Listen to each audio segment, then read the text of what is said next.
Baik, Ibu Bapak sekalian, langsung saja saya diberi tugas untuk membicarakan tentang Japanese Studies, ada hubungannya dengan sastra, bahasa, dan budaya gitu ya kira-kira.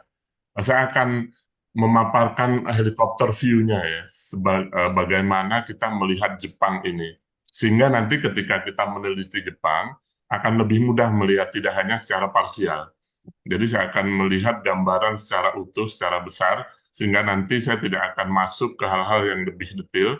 Nanti silahkan japri kalau mau konsultasi atau mau ngobrol tentang hal yang lebih detail tentang sastra, budaya, apapun juga silahkan. Jadi saya akan berbicara tentang Japanese Studies di era globalisasi ini. Eh, apa sih seperti apa posisi Jepang, kita bisa memposisikan Jepang saat ini sehingga kita bisa paham apa yang terjadi. Baik, maaf ini saya lewati. Nah, kalau kita melihat kondisi global saat ini, ya, yang disebut dengan VUCA, atau Volatility, Uncertainty, Complexity, dan Ambiguity, dunia ini penuh dengan perubahan yang sangat cepat. Ya, perubahan iklim, dinamika geopolitik dan global, ini ada perang Rusia Ukraina, ada perang antara Israel dan lain-lain sebagainya. Nah, ini terjadi ketidakpastian. Saya agak cepat ya, mohon maaf di bagian ini. Jadi tantangan hari ini akan sangat berbeda dengan besok, dan itu memerlukan jawaban yang berbeda, memerlukan tanggapan yang berbeda. Yang akan menang nanti ada yang fleksibel.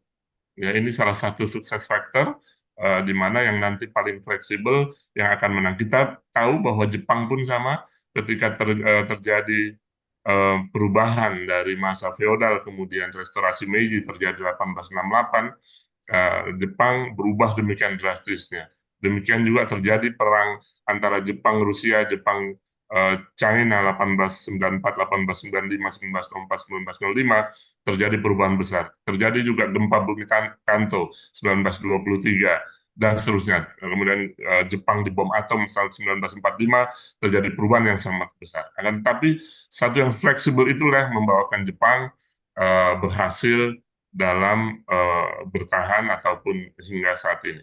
Nah, globalisasi yang kita lihat saat ini tentu akan menyentuh seluruh lapisan masyarakat, tidak terkecuali Jepang, dan ini pemeran globalisasi yang sangat penting di dunia ini. Nah, seperti kita pahami bahwa globalisasi adalah uh, banyak yang mengatakan ini sebagai uh, integrasi ekonomi, di mana aliran informasi dan teknologi juga semakin cepat, pertukaran data, ide, dan lain sebagainya semakin cepat. Tidak ada satu makhluk pun yang tidak terpengaruh oleh globalisasi, kecuali dia ada di pedalaman yang tidak terikat dengan internet dan lain sebagainya. Seperti kita tahu sekarang pengguna internet ini sudah lebih dari 5 miliar penduduk, 5,5 miliar dari 8 miliar penduduk. Nah, terjadi juga mobilitas tenaga kerja, interkonektivitas budaya, dan lain sebagainya.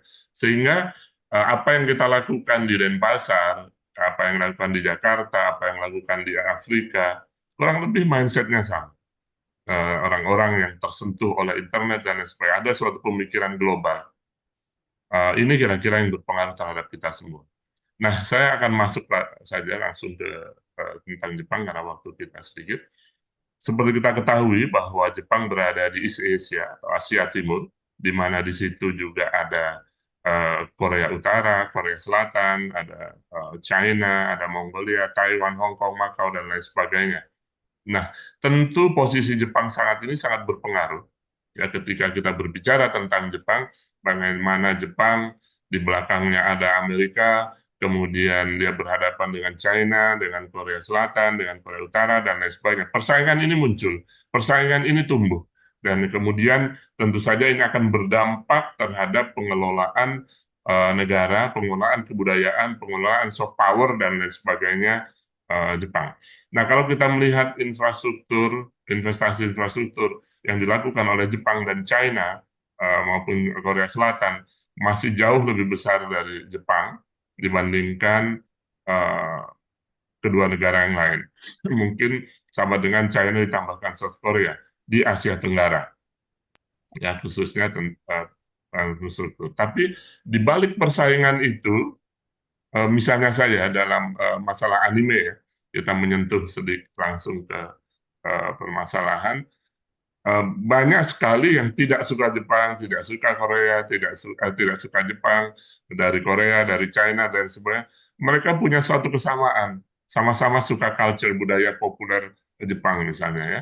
Nah ini tidak bisa dihindari, bahwa ini adalah petanda bahwa culture ini mampu menembus batas-batas politik, batas-batas kebencian, dan lain sebagainya.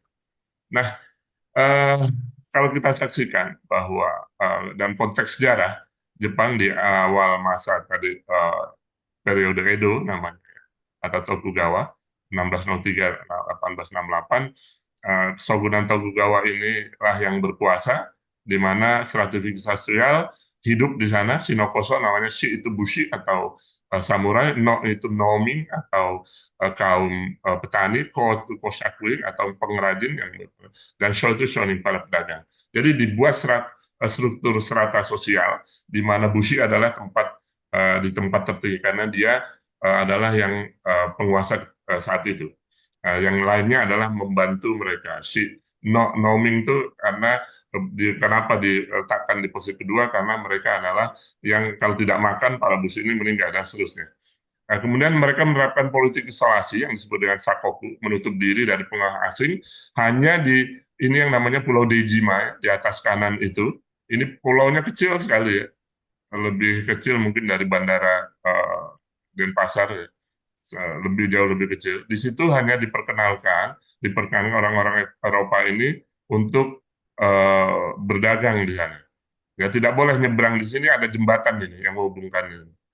Nah, seterusnya.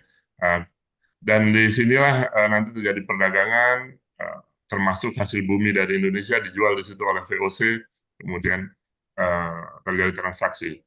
Nah, Jepang baru terbuka ketika muncul Commodore Perry pada 1853, yang dikenal nanti dengan Kaikoku atau restorasi Meiji pada tahun 1868, di mana pengaruh asing banyak sekali masuk.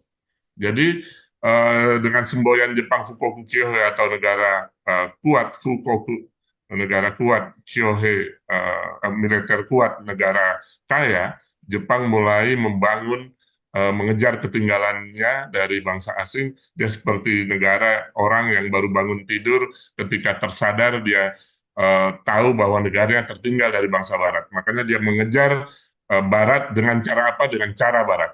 Dengan juga semangatnya Wakong Yosai atau jiwanya Jepang, otaknya Barat. Yang sebelumnya Wakong Kansai, jiwanya Jepang, otaknya dari China. Jadi terjadi modernisasi di berbagai macam bidang kehidupan, termasuk ekonomi, militer, sosial, politik, dan lain sebagainya. Masuk besar-besaran pengaruh asing, teknologi, pendidikan, dan lain sebagainya. Jepang merubah dirinya menjadi negara modern. Nah, mohon maaf ya, saya agak cepat. Jadi, kalau kita melihat sekarang alumni Jepang di berbagai negara ini sangat besar. Ini beberapa program yang ada. Ini di Asia Tenggara, di North America, di Europe, di Middle East, di Afrika, tersebar seluruh dunia dengan asosiasinya yang sangat aktif. Ini adalah daerah wilayah penaklukan Jepang ya, kalau kita saksikan. Kita lihat ketika Jepang dulu sangat agresif, dia menguasai, Anda bisa lihat di situ ya, sangat luas sekali sampai Manchuria dan Vladivostok dekat daerah situ ya. Ada Peking, Hong Kong, dan lain sebagainya. Itu daerah kekuasaan Jepang. Nah, kalau kita lihat hingga hari ini, pembelajar bahasa Jepang di dunia ini, Indonesia adalah yang nomor 2. Ya, setelah China. China dengan penduduk 1,5 miliar, belajar bahasa Indonesia, Jepangnya, kalau kita total seluruhnya, sekitar 26 sekian persen. Indonesia dengan penduduk 283 miliar, 283 juta ini, pembelajar bahasa Jepangnya dari total keseluruhan yang belajar bahasa Jepang sekitar 21,5 9%. Ini angka yang sangat besar ya jika dibandingkan dengan tidak heran bahwa Jepang sangat intens mempromosikan pengajaran bahasa Jepangnya di Indonesia termasuk di SMA SMA dan kita semua ini terpapar di sini ya. Baik, ini kira-kira ya apa namanya chartnya kalau kita saksikan bagaimana China, Indonesia, baru kemudian South Korea, Australia, Thailand, Vietnam dan seterusnya eh, para pembelajar bahasa Jepang yang sangat besar ini. Nah, mohon maaf ini masih dalam tulisan bahasa Jepang ya. Ini adalah alasan Nihongo Gakushu no Mokude, apa namanya tujuan mempelajari bahasa Jepang. Ya, di sebelah paling kiri itu yang Rekishi Bung Kanado Eno Kansing. Jadi minat terhadap sejarah, sastra dan lain sebagainya. Di baris kedua dari kiri itu ada J-pop Nadonga Tsuchidakara karena suka J-pop, manga, anime dan lain sebagainya dan seterusnya. Kemudian di sini ada yang agak tinggi 58% dan 62% ini adalah Nihongo no Sonomono no Kyomi. Jadi minat terhadap bahasa Jepang itu sendiri. Dan seterusnya untuk komunikasi dan seterusnya. Jadi kita bisa melihat apa keinginan dari orang-orang yang pelajari bahasa Jepang ini. Nah, baik.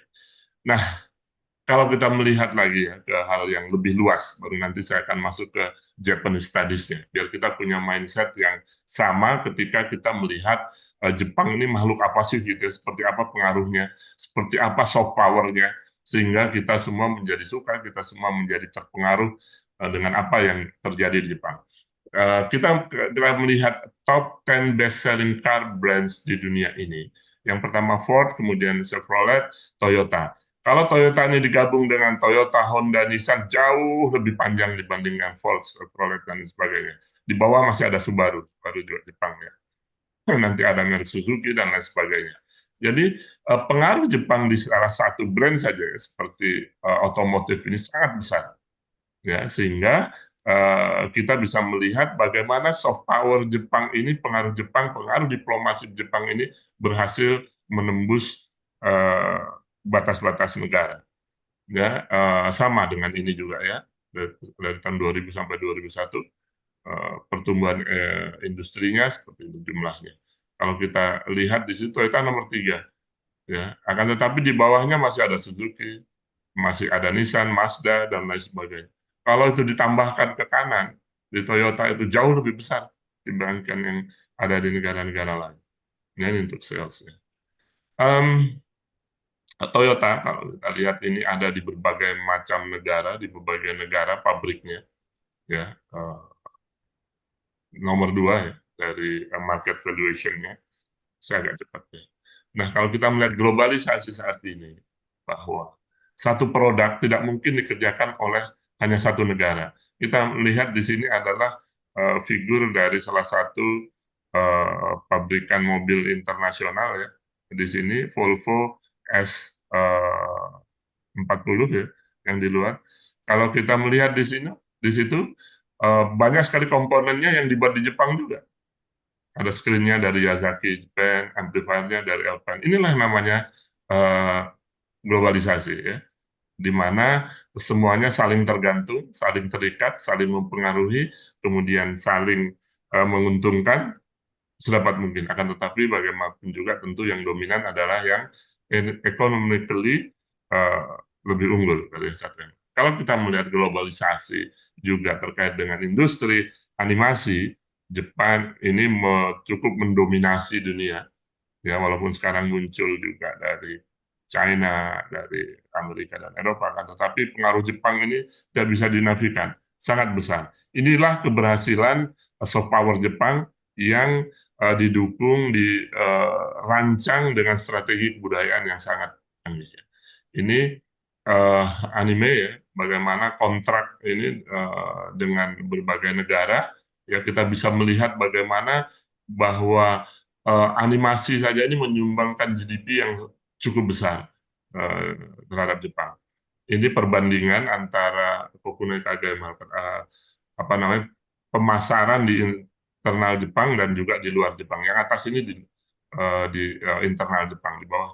Dan ini sudah dekat ya Kalau kita misalnya ini hanya industri anime saja, kalau kita perhatikan ya sampai 2018. Jadi demikian besar pengaruhnya Jepang ini untuk negara-negara lain.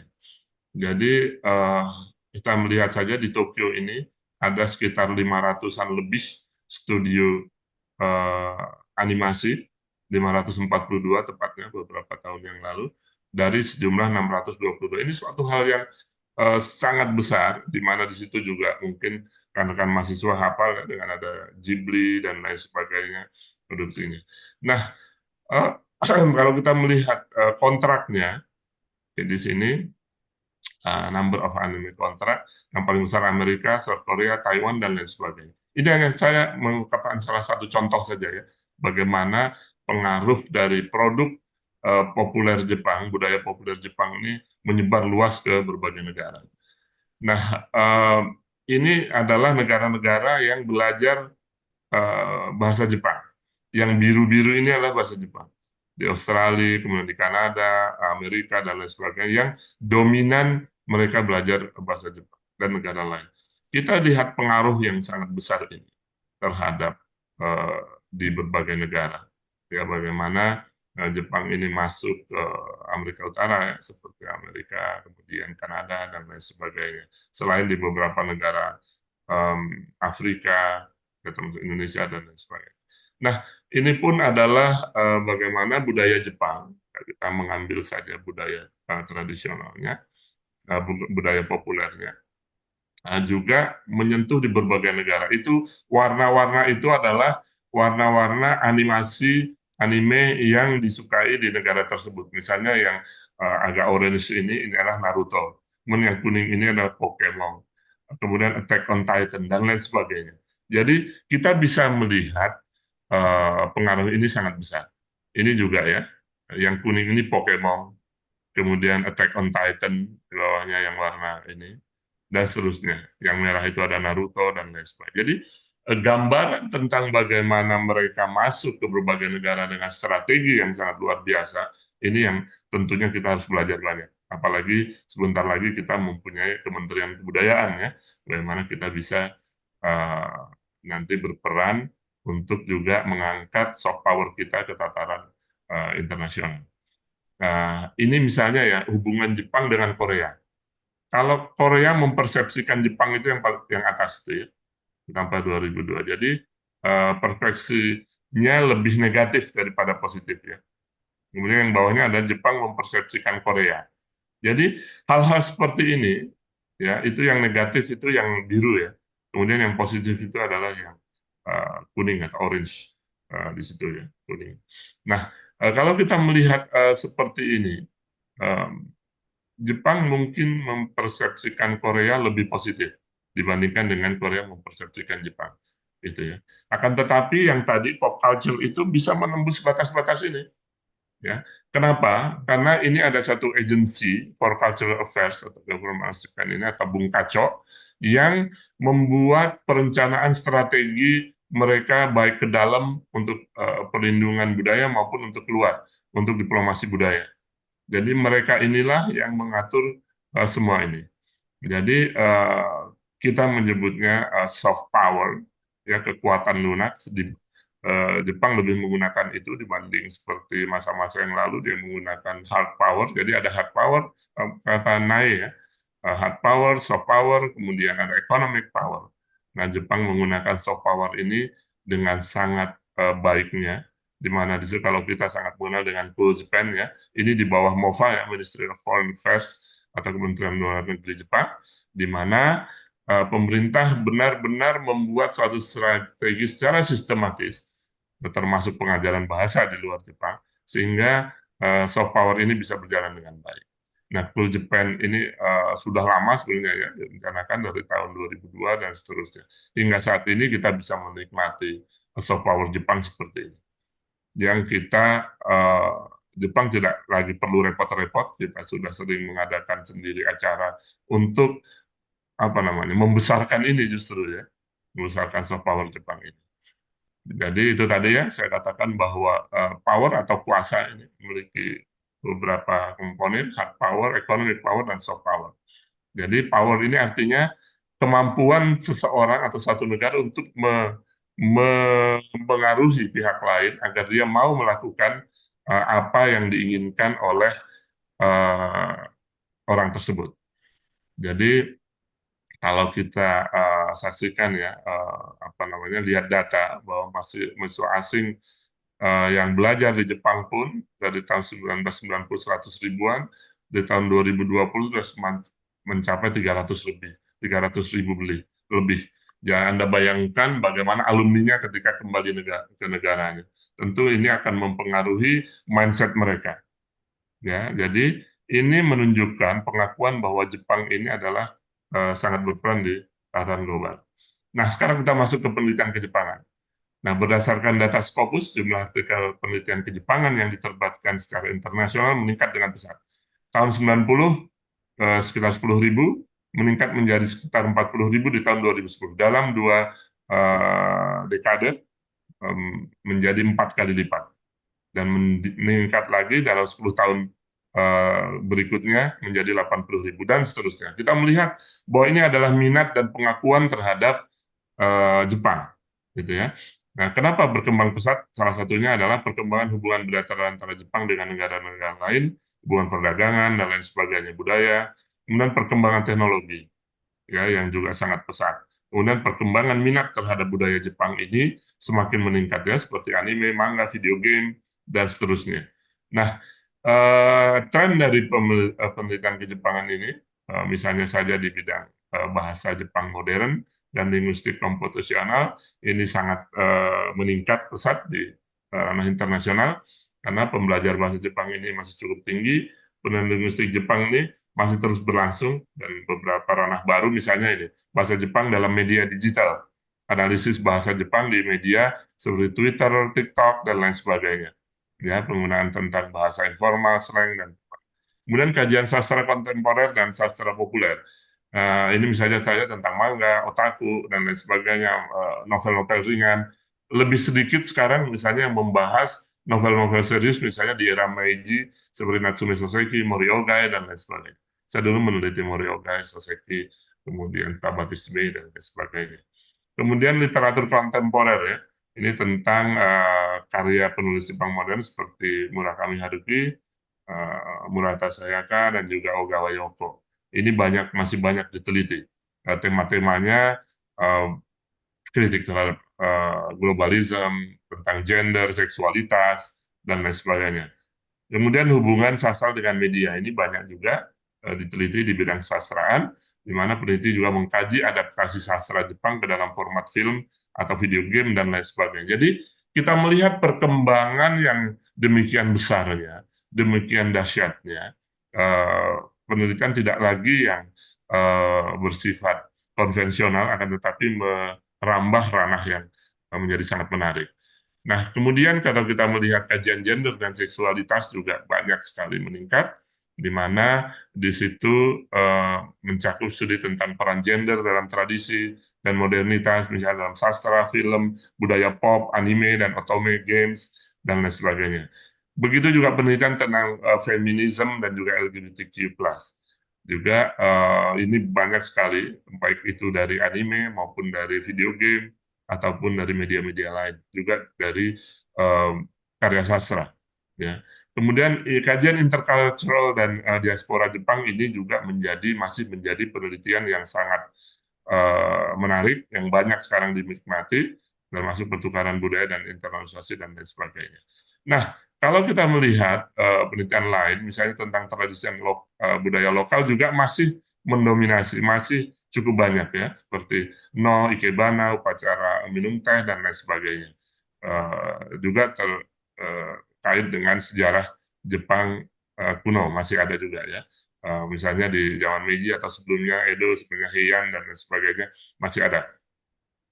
Nah, berbagai termasuk isu lingkungan ya, ini juga menjadi bahan penelitian yang cukup mendominasi. Nah, topik penelitian Kejepangan ini, dari beberapa topik penelitian Kejepangan di era globalisasi sangat beragam, mulai dari bidang ekonomi, politik, sosial, budaya, hingga teknologi. Dan beberapa topik penelitian Kejepangan yang populer, misalnya ekonomi Jepang, pertumbuhan ekonomi, perdagangan internasional, dan investasi. Jadi kalau Anda belajar sastra, bahasa bisa dikaitkan dengan ini. Tidak hanya ansih belajar misalnya semantik atau yang lainnya ya. Dikaitkan dengan politik Jepang. Bisa juga seperti sistem politik, partai politik, hubungan luar negeri, sosial Jepang seperti demografi, pendidikan, kesehatan. Terakhir saya menulis di jurnal internasional di Q1 terkait dengan pendidikan Jepang di era pandemi misalnya ya.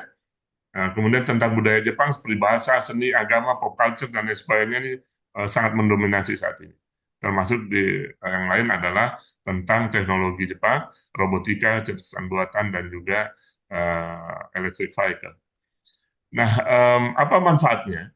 Tentu ini adalah meningkatkan pemahaman kita tentang Jepang, dan pendidikan Jepang ini bisa membantu kita memahami lebih baik tentang sejarah, budaya, dan masyarakat Jepang. Dan membangun kerjasama bilateral, pendidikan Jepang bisa menjadi sarana untuk membangun kerjasama antara Jepang dengan negara-negara lain, termasuk tentu saja negara tercinta kita Indonesia. Dan lain sebagainya. Ya, jadi kita bisa share pengalaman dengan Jepang di berbagai bidang seperti ekonomi, teknologi, manajemen, dan lain sebagainya. Ini contoh-contoh penelitian Jepang, misalnya dampak globalisasi terhadap perekonomian Jepang, penelitian Jepang tentang pengaruh budaya pop Jepang terhadap masyarakat dunia, negara, kawasan tertentu, atau apapun. Penelitian tentang kerjasama teknologi antara Jepang dengan negara-negara ASEAN. Kemudian produk Jepang di berbagai negara, kuliner, game, anime, fashion, dan lain sebagainya. Juga selain itu penelitian dalam bidang kesusastraan dan bahasa tentu saja sangat menarik di bidang ini. Saya tidak masuk terlalu mendalam, nanti kalau dalam tanya jawab silahkan. Sebagai penutup, ini Jepang ini sangat kaya dengan budaya, dengan sejarah, dan lain sebagainya, dan uniqueness, teknologi, dan lain sebagainya. Nah, tentu globalisasi ini ada sisi positif dan negatifnya. Dan posisi Jepang yang sangat kuat di bidang teknologi dan inovasi ini masih terus mendominasi penelitian-penelitian Jepang, sehingga minat terhadap Jepang baik di bidang sosial, politik, ekonomi, sastra, budaya, dan lain sebagainya masih sangat tinggi. Jadi perlu sekali kalau kita meneliti Jepang juga paham dengan media literasi, bagaimana kita bisa mengakses, menganalisa, mengevaluasi mana yang baik buat kita, mana yang kurang baik buat kita.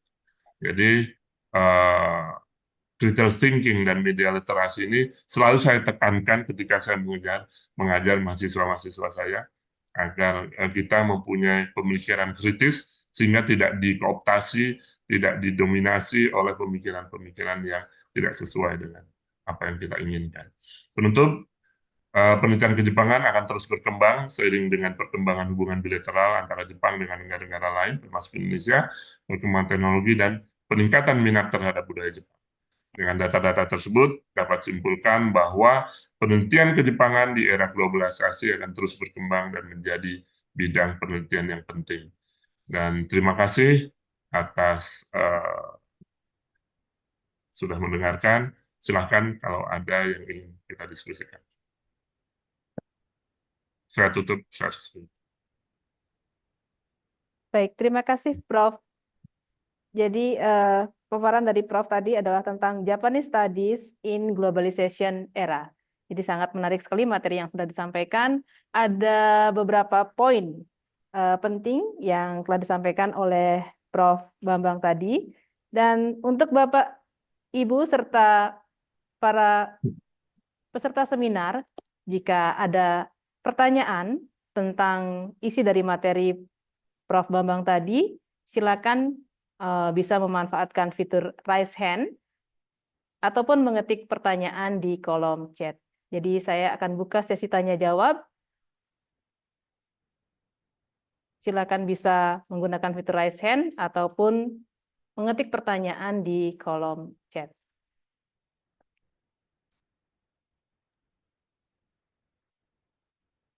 Apakah sudah ada pertanyaan? Baik, sembari menunggu pertanyaan, ini saya ingin berkomentar sedikit, Prof. Silahkan. Baik. Jadi tadi Prof menjelaskan bahwa soft power Jepang itu bisa mengglobal. Kalau misalnya kita belajar dari Jepang, eh, sebut sajalah misalnya untuk dari segi kuliner mungkin Prof ya, Ya. apakah ada kemungkinan kita bisa mengglobal? Apakah mungkin peran pemerintah juga perlu seperti di Jepang tadi membentuk ada badan khusus tersendiri ya Prof ya, MOFA.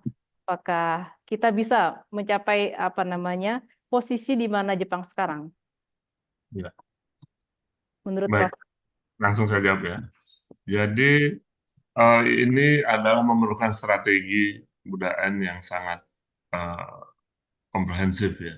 Karena ini tidak hanya banyak para pengusaha juga yang menginginkan untuk berusaha di luar sana kan, tetapi tidak ada kita tidak memiliki strategi itu sehingga beberapa restoran misalnya di luar negeri Indonesia berganti menjadi restoran negara lainnya, Vietnam atau lain sebagainya.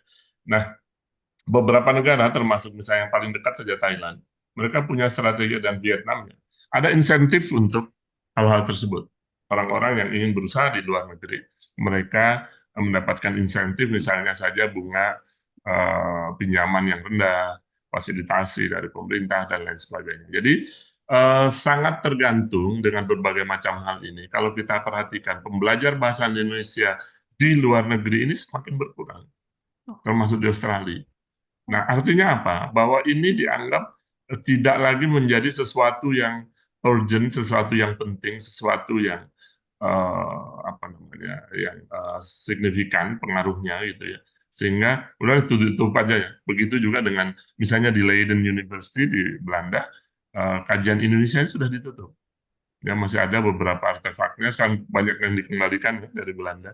Kemarin terakhir ada 280 sekian artefak dulu ketika penjajahan dibawa ke Belanda kemudian dikembalikan ke Indonesia. Nah, ini harus perlu strategi yang komprehensif ya. Mudah-mudahan nanti dengan adanya Kementerian Kebudayaan mungkin besok diumumkan eh, hal-hal seperti ini bisa ada suatu apa namanya cara untuk mengelola kebudayaan kita termasuk tadi kuliner dan lain sebagainya sehingga pengaruh dari soft power Indonesia ini bisa dirasakan dan eh, kita menjadi negara besar gitu ya yang mempunyai pengaruh juga besar tidak hanya di sisi militer dan hard power juga kan tapi soft powernya bisa dirasakan di luar dan tentu saja hal ini kalau kita melihat lagi pengaruh dari ini semua adalah akan membantu GDP kita memasukkan Indonesia. Ya, kalau ini berkembang semakin banyak bisa menyerap lapangan pekerjaan, bisa memboost pertumbuhan ekonomi dan lain sebagainya. Sehingga tentu ini perlu kita semua bersama-sama untuk membuat ini bisa tercapai. Jadi bisa saja kita mengikuti apa yang dilakukan Jepang, akan tetapi perlu strategi, perlu kebijakan, perlu kebersamaan kita untuk merealisasikan hal ini. Demikian, Ibu Nilo. Baik, terima kasih Prof. Bambang. Sudah ada yang raise hand dan juga ada pertanyaan di kolom chat. Jadi kita akan menjawab pertanyaan dari yang raise hand mungkin ya. Ya, Ibu bertanya, Ibu. Ya, Prof, izin silakan. bertanya. Tadi sesuai dengan pemaparan Profesor tadi untuk mengenai yang apa mengadopsi budaya Cina dan asing. Nah, kira-kira itu Jepang itu mengadopsi tersebut itu berapa lama membutuhkan makan waktunya dan kenapa mereka bisa beralih untuk mengadopsi itu tersebut sampai Jepang itu sendiri bisa berhasil sampai sekarang ini bisa maju. Terima kasih, Prof. Ibu. saya jawab yang ini dulu atau yang ada di chat? Silakan. Mungkin dari Bapak Mitra Bahari tadi. Silakan dijawab Prof pertanyaan. Baik, Bapak. Berapa lama Jepang mengadopsi kebudayaan Ya, negara tadi? jadi kalau kita lihat sejarah Jepang, dari sejak awal abad pertama, agama Buddha itu sudah masuk. Kemudian Jepang banyak mengirimkan orang-orangnya ke China. Makanya tadi saya katakan ada Wakong Kansai ya, sebelum Wakong Yosai, jiwanya Jepang, otaknya China, gitu ya. Seperti cara minum teh, shodo, apa semua itu pengaruh dari China. Bangunan-bangunan itu banyak sekali pengaruh dari China. Kita perlu tahu bahwa agama Buddha itu masuk dari India, tidak langsung ke Jepang, tapi lihat lewat China dulu, kemudian lewat Korea, baru masuk ke Jepang. Sehingga pengaruh itu. Jadi sudah sejak lama Jepang ini berinteraksi, selama dia berinteraksi dengan negara lain, dia banyak menyerap kebudayaan negara, khususnya dengan China. Masuk tulisan dan lain sebagainya ya, yang dibuat abad ke-8, kemudian pengaruh kanji, abad 9, dan seterusnya, kemudian karya-karya sastra awal, eh, seperti abad ke-7, kemudian ada Manyoshu, ya, di abad 1000 tahun yang lalu lebih, kemudian sampai pengaruh Cina sangat besar. Mereka berinteraksi sampai dibukanya mereka kemudian tahun 1603 tadi melakukan menutup negara atau isolasi yang mereka sebut dengan sakoku ya, penutupan negara. Mereka menstop pengaruh asing kecuali agama Kristen yang masuk ke Jepang ketika itu. Itu pun menjadi tidak klop karena dianggap berpengaruh terhadap eksistensi kaisar. Sehingga mereka ini diuber-uber lah, ya, dikejar-kejar sehingga apa namanya banyak sekali orang-orang yang juga dibunuh. Nah, ketika Jepang melakukan restorasi Meiji 1868, mulailah dibuka pengaruh dari bangsa asing ini, bahasa Barat, sehingga Jepang orientasinya berat. Ditambah lagi Jepang yang kalah perang dari Amerika tahun 1945, tentu pengaruh Barat ini menjadi sangat besar. Jadi orang menjadi kebarat-baratan dan lain sebagainya itu adalah suatu apa namanya suatu keniscayaan sampai saat ini. Nah baru kemudian mereka olah, seperti misalnya sumo itu kan dari Mongol ya, mereka masuk ke Jepang, saya katakan seperti black hole ya, semuanya melesat masuk ke Jepang kemudian keluar dalam bentuk lain gitu ya, yang sudah menjadi Jepang. Begitu juga tulisan Shodo dan lain sebagainya, Ikebana misalnya, banyak sekali yang itu dari negara lain kemudian itu menjadi milik Jepang. Mereka olah sendiri dengan jiwa mereka, dengan semangat mereka, dengan artistik mereka muncul menjadi Jepang. Jadi kalau ditanyakan berapa lama, sangat lama proses ini berjalan. Bahkan sampai hari ini, ya budaya Amerika masih tetap mendominasi anak-anak muda dan lain sebagainya, maupun mereka. Itu kira-kira Mohon jawabannya. maaf, mohon maaf, Prof. Maksud Ya. saya itu ketika di zaman Edo atau di zaman sebelumnya, Prof. Itu budaya itu masuk, Prof. Terima kasih, Prof. Itu tadi, yang dari China justru sebelum Edo sudah masuk. Jauh sebelum itu, ketika agama Buddha masuk ke Jepang, pengaruh misalnya arsitektur, pengaruh kesenian, seperti Shodo, seperti tadi Ikebana, sudah masuk sebelum masa itu. Ya, ketika zaman Heian 1100 1200-an itu, Jepang kan dipimpin oleh shogunan ya, ataupun pemerintahan militer sejak saat itu. Itu pun berinteraksi dengan China dan sejak saat itulah pengaruh itu masuk. Tulisan Jepang itu abad ke-8, 9, 10 itu dibentuk di sana, itu pun pengaruh dari China. Jadi pengaruh itu sudah besar sekali. Dan justru di masa Edo, di masa Tokugawa ini, Jepang menghindari pengaruh itu. Sehingga perdagangan pun hanya boleh dilakukan di Pulau di Jima itu tadi. Ya, sehingga mereka hanya berdagang dan pengaruh budaya yang boleh diajarkan di Jepang hanya yang namanya Ranggaku. Ilmu yang diajarkan dalam bahasa Belanda. Orang-orangnya bukan hanya orang Belanda. Ada orang Jerman, ada Belgia, ada Amerika, dan lain sebagainya. Itu Bapak, Baik, Prof. Terima kasih banyak, Prof. sama-sama. Saya jawab dulu yang di chat ya. Ya, Ini silakan. eh, dari ini Bapak Dewanto ya.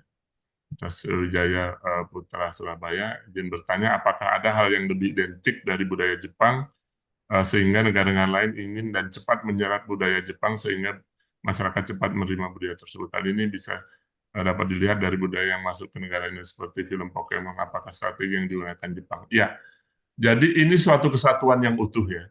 bahwa pengakuan kita terhadap keunggulan Jepang seperti teknologi, pendidikan, bangsa Jepang dan lain sebagainya tidak terlepas dari ini semua. Ya, ketika kita suka ataupun mengakui eksistensi dari teknologi mereka, kita ingin mempelajari budayanya. Ditambah tadi ada yang disebut dengan Bung Kacok, itu tadi ya, ada satu lembaga yang budaya yang mereka khusus mengelola bagaimana budaya Jepang ini agar dikonsumsi, disukai oleh orang-orang tidak hanya di Jepang tapi di luar Jepang, yang kaitannya dengan ekonomi, dengan soft power dan lain sebagainya. Jadi kalau kita katakan bahwa budaya Jepang ini cepat terserap oleh negara lain, iya, karena produk-produknya sudah mendahului ya, mobil dan lain sebagainya.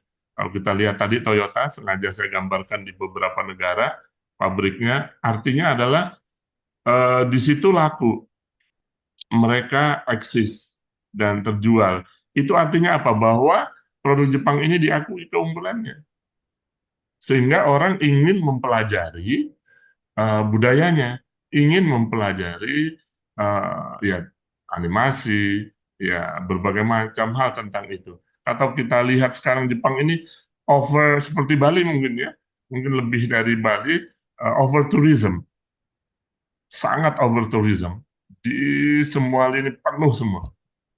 Ya, sehingga kayaknya saya melihat sifatnya orang Jepang pun sedikit bergeser ya. Jadi agak kesel gitu kadang-kadang ya. Melihat ini gajinya sama, kerjaannya tambah berat gitu ya. Jadi ini kalau kita, tapi Jepang bukan berarti, kenapa pengaruh Jepang ini juga tinggal dalam tanda kutip dengan Korea. Ya, Korea kalau kita melihat ke toko elektronik sekarang dominasinya adalah Korea ya. Saya selalu mengatakan begini, eh, di tahun 2004 ketika saya postdoktoral di Jepang, saya katakan bahwa ke komunitas Jepang ada pengusaha, ada politisi dan lain sebagainya. Saya katakan bahwa Jepang akan tertinggal dari Korea. Saya nggak ngomong alasannya. Mereka tertawa mengatakan bahwa Sensei, kita punya tradisi basic research yang sangat kuat.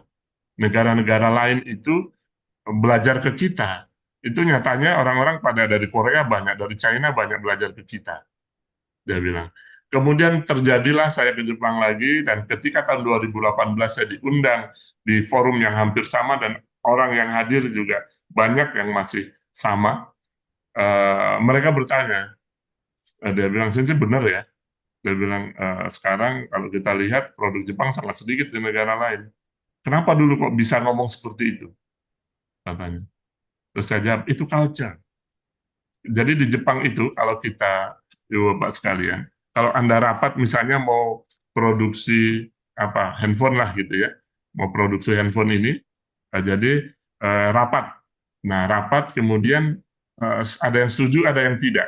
Itu namanya ringgise ya, rapat itu. Kalau setuju, jadi kertas ini nanti dicap mangkoknya. Kemudian kalau tidak setuju, kertasnya dibalik.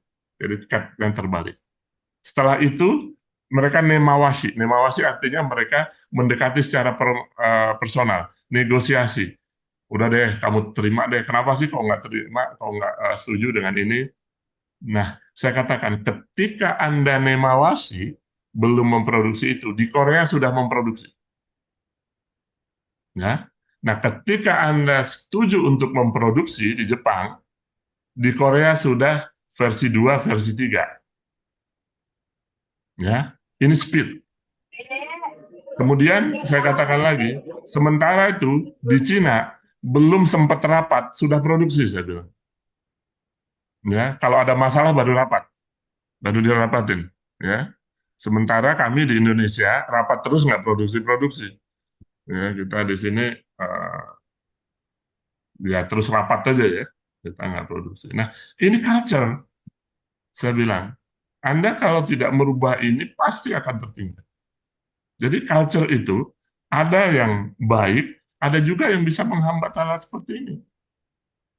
Nah sekarang sudah lebih banyak lagi anak-anak muda yang menjadi CEO misalnya di perusahaan-perusahaan penting di Jepang, yang pulang dari Amerika, dari UK, dari mana, mereka menjadi menempati posisi-posisi penting sehingga mereka lebih dinamis. Kalau dulu tidak.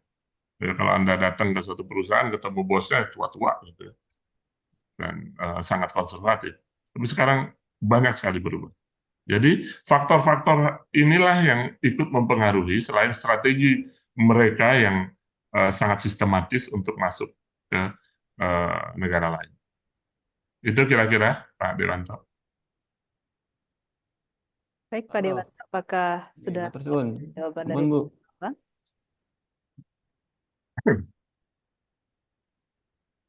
Ada Ibu Latsia, Ya, silakan Ibu Ledisia, raise hand Ledisia.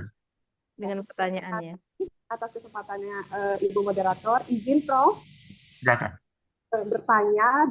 Tadi sudah saya juga menyimak dengan baik pemaparan dari Prof dan banyak sekali saya mendapatkan insight. Kemudian menyambung juga dari tanggapan Prof di pertanyaan kedua, ini di era sekarang ini di mana besarnya gempuran K-pop ya Prof ya, baik itu di Jepang juga. Kebetulan saya juga sempat memperhatikan bahwa di Jepang juga K-pop sedang boom dan benar-benar sangat gempurannya sangat besar sekarang di Jepang. Apakah tanda Jepang bisa mengalami ketertinggalan dari segi culture, terutama pop culture ini ada ya Prof? Kemudian apakah hal ini terbawa dari sistem isolasi Jepang pada zaman terdahulu atau karena eksklusivitas yang tinggi terkait produk ataupun penyebaran budaya pop Jepang itu sendiri Prof? Atau juga mungkin melihat dari idealisme dari masyarakat atau SDM Jepang itu sendiri, Prof. Mohon arahannya, Prof. Ya. Terima kasih, Bu Ledisia. Begini, kalau kita perhatikan ya, sekarang ini Jepang, jadi ada suatu event yang sangat penting bagi masyarakat Jepang di akhir tahun, malam tahun baru. Itu ada namanya Kohaku Utagassen. Jadi pertandingan menyanyi antara cowok-cewek gitu ya, grup merah dan grup putih. Biasanya banyak sekali orang Jepang yang nonton ini. Saya pun sampai hari ini masih mengikuti ya. Kalau ini malam tahun baru gitu, saya nggak kemana-mana, saya nonton ini. Nah, kalau kita saksikan beberapa tahun terakhir ini, ya, yang ada yang mengikuti lomba itu kan hal yang sangat eksklusif dan sangat Jepang gitu ya. Banyak grup-grup Korea yang tahun ini saja, tahun lalu ya berarti ya, malam tahun baru ya. Mungkin 3 atau berapa kelompok Korea, walaupun di situ ada Jepangnya gitu ya. Di dalam top chart lagu-lagu Jepang, ada Koreanya, grup-grup Korea ini. Dan Anda bayangkan bahwa Korea tidak mungkin melakukan ini.